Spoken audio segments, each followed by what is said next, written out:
Dr. Knight, the invasion of Australia has been the greatest unrealised threat to Australia since Federation. In the following brief, I will outline how the invasion could have happened, its importance, factors pushing and pulling the Japanese from the invasion, and finally why the invasion did not occur. The Japanese invasion of Australia would have been a joint operation between the Japanese Navy, Army and Air Force.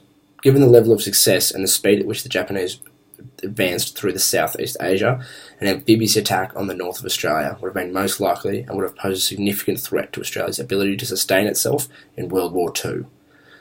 The potential Japanese invasion of Australia would have been disastrous for the Allies in the Pacific and the Southeast Asian theatres and would have lasting effects and ramifications today. Australia played a key role in halting the Japanese advance in the Pacific theatre. The Kokoda Track Campaign was a geographical turning point in World War II after the US Navy halted the Japanese advance at the Battle of Midway recently before.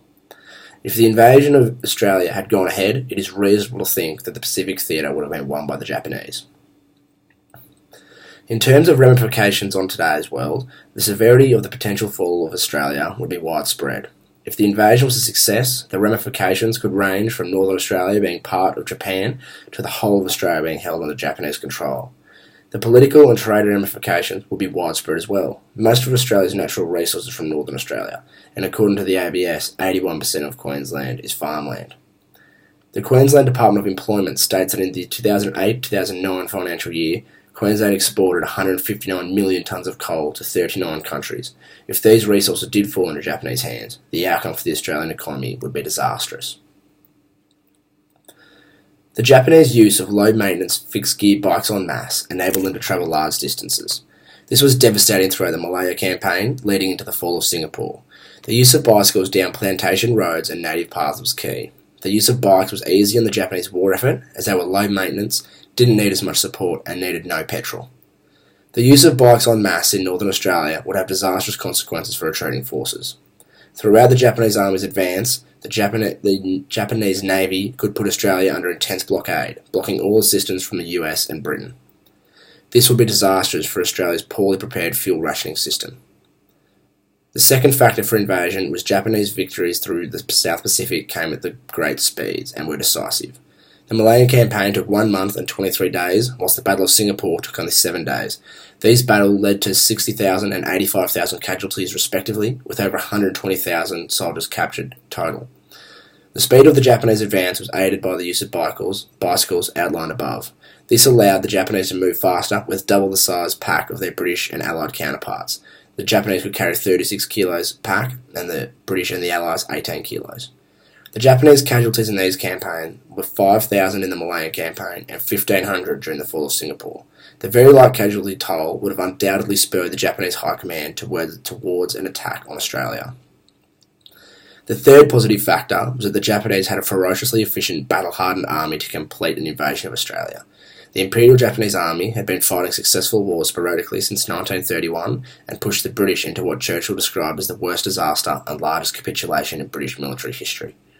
The Australian Armed Forces were poorly balanced in 1942.